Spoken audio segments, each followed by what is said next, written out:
Hello there guys, welcome back to a brand new video on my channel. In today's video we've got another Spain review.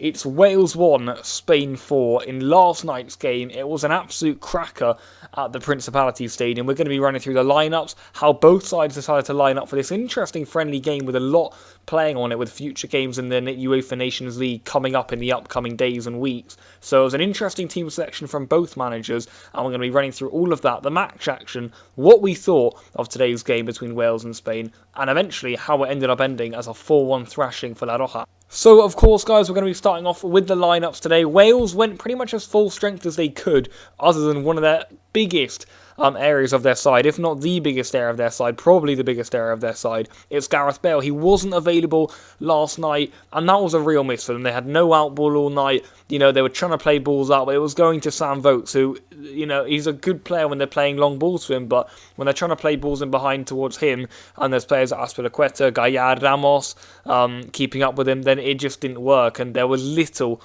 way for Wales to end up getting out against the Spain side that dominated possession on the night. But apart from that, they went super strong. You know, I thought they would be a lot more solid defensively than they were with Ampadu in front of that back five block. But, you know, they looked really unorganised at time, Wales, as we'll get onto in the future of this video. But anyway, that's enough about Wales. They were pretty strong, but did massively miss Bale tonight, which was a little bit of a shame from a Wales point of view, and maybe would have been a more competitive game for Spain. But Spain, with a game coming up against England on Monday night, which, well, if we win, maybe even if we draw, will indeed secure our progression, in my opinion, to the semi-finals of the UEFA Nations League, which will actually be a really good landmark for us coming up against two World Cup semi-finalists in our group. Of course, we've already got the 2-1 win at Wembley, and then the 6-0 win, which he did end up getting, I believe, in Villarreal, actually, against, or Elche, I think it was, actually, against Croatia, which was absolutely stunning.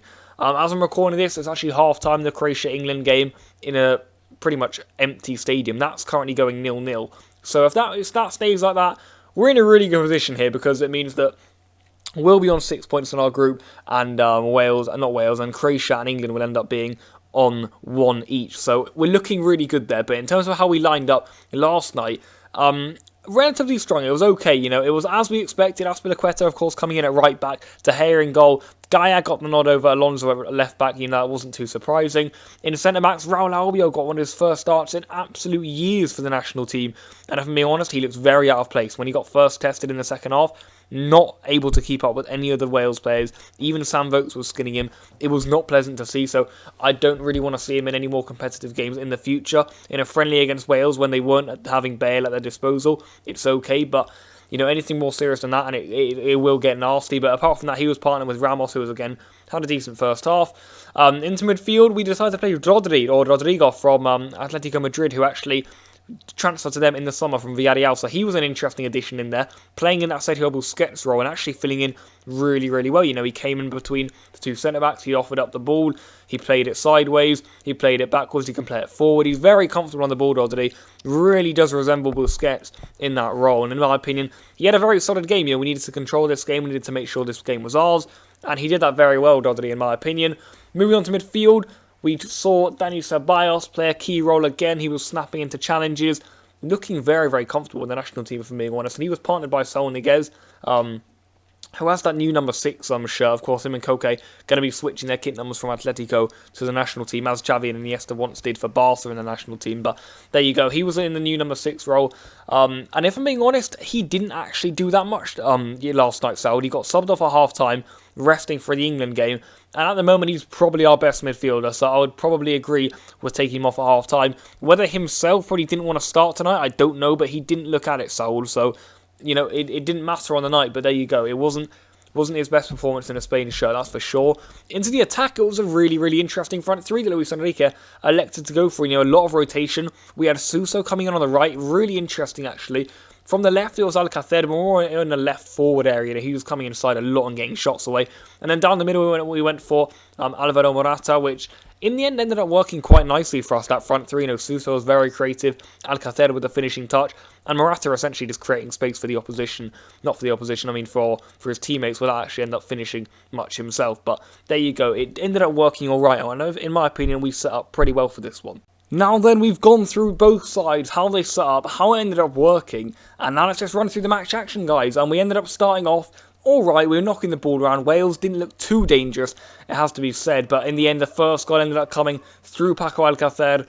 In the end, we kind of whipped the ball into the box, got cleared, came out to Gaia, who smashed it back in. Saul ended up just settling the ball, and then a really good first touch to get it out of his feet from Alcácer, and an absolutely brilliant finish into the top corner. And that's the sort of form he's in right now, Alcácer, looking so sharp for the national team, sharper than ever in his whole career, in my opinion, right back to his Valencia days. And he looked really, really good for us tonight. Like, he was going to score every time he got the ball, and he carried on his fine Dortmund form into the national team. That's exactly what we wanted to see. You know, another confidence booster for him. Again, really, really, really good finish by Alcácer from not an easy angle and not an easy position, with a lot of Wales defenders between him and the goal, but ended up taking Nick, I believe, went right to the top corner, and we took the lead in just the 9th minute. Not long after, we got a free kick here, and I'm thinking this probably isn't going to be our strong suit. Wales are quite good from defending these sort of areas, but Suso's on the ball. It's a brilliant delivery. It's Ramos and Morata, of all people, unmarked at the back post, and I couldn't believe what I was seeing, really. Wales usually so organised in defensive areas, but they just let them slip there, and in the end it ends up going in the back of the net. It's a nice header across the goal from Ramos, who dedicates his goal to the victims from Mallorca. Not pleasant to see that, of course, in the news this week, but there you go. We get the 2-0 lead in the game, vitally important for us, and that pretty much sealed it, if I'm being honest. Now, we had a few half chances here and there, but apart from the goals, no real moments where you thought, oh, we should have scored that. Morata had a few chances here and there, as we'll get onto in the second half, but nothing, you know, incredibly serious. And then the third goal came, 29th minute. They whipped in a ball. Morata went down holding his face or something. I wasn't sure what happened there. I think he got tripped up or something, but he was down. Another ball got whipped in. Interesting half clearance. And then in the end, the ball just popped for Alcácer, who is so decisive in those areas. And it's a brilliant poacher's finish. Let's all be honest with ourselves. It's what Alcácer does. It's what he needed in this national team. He got his chance here against Wales, and he absolutely took it. Brilliant finish again by Alcácer. And there you go, guys. Within half an hour, we're 3-0 up against Wales. Not bad at all away from home. We didn't want to make a horrible game out of this, and it's exactly what we did. You know, we didn't come here and just give them all the ball, get the fans on their back. You know, we made sure it was very, very simple for us. Put the ball down, started playing out from the back, and in the end, it was actually a really, really simple game for us. And once we got the 3-0 lead, little happened in the game. You know, in the second half, made a few substitutions. Morata maybe could have made it 4 at a couple of stages, but there you go. Didn't fall for the lad up front, who had a solid game. Probably a 6 out of 10 performance from Alvaro last night, but you had a few chances. Suso hit the crossbar. We put a few balls across the box that we just couldn't finish off with some of our substitutes like Rodrigo. He had a pop shot out of nowhere, and maybe we could have finished the rebound with Johnny, who, by the way, Johnny actually off the bench on his debut for the national team, looked really, really impressive. Playing a right back, a role he's never really played before, but as he's right footed, could quite easily play, and that sort of thing Luis Enrique loves to do, experimenting, even in games like this. So, you know, he brought on Johnny at right back for Azpilicueta. It was good. We ended up getting our 4th goal. Marc Bartra scored a header, which was really good to see. A brilliant header. Another header against the Wales, who are usually so good defensively, especially from set pieces. But there you go.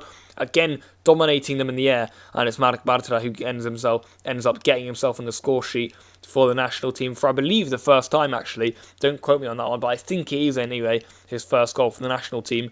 And in the end, a really good evening. They got one back late on Wales, as I would have expected. Vokes got on the score sheet. You know, they just needed to play one ball into him in the air. Brilliant outside of the football from Brooks, the Bournemouth player this window. And he's had a decent start to the season with Bournemouth, and he's carried his fine form into the national team here with a fine assist to provide Vokes. With a late consolation for Wales, something to get their spirits a little bit up for their next game against Republic of Ireland, which is a far more important game than this for sure. But yeah, it was nice for us to get a win. It was a really nice confidence boost going into the England game. We didn't want to lose today. We probably didn't even want to draw today, or even get a 1-0 or a 2-1 win. You know, we would have started to doubt ourselves, but making that many changes, resting that many players, it is actually perfect for the England game. I couldn't really be more happy with how last night went. We rested so many of our top players there. You know, Alonso will come back in fully fit. Nacho Fernandez will come back in fully fit. Thiago, Busquets. We're looking at the front three of Asensio, Iago Aspas, Rodrigo. Those sorts of players are going to all come in against England and are going to be absolutely fully fit, which is brilliant. We're also playing a day earlier than England, and they're going to be playing their full team against against Croatia and what is a crunch match at the bottom of our UEFA Nations League group. So it's looking very, very promising for the national team right now. Very impressive performances, very high scoring performances, and at the moment, if you're a Spain fan, you're absolutely loving life because we are absolutely tearing teams apart that have been resolute recently, like Croatia, England, Wales. Not easy opposition. This isn't China, this isn't Saudi Arabia, like some teams like Brazil have been playing against. It's stern opposition. It's opposition that doesn't get beat easily, but we're pushing them aside. This was not as impressive as the 6-0 against Croatia for sure. Players like Modric, Rakitic, Kovacic were on the pitch that day, but it's right up there. It's a brilliant result, in my opinion, last night with that rested side, and it's actually a brilliant foot for the national team. We're slowly building up progress under Luis Enrique.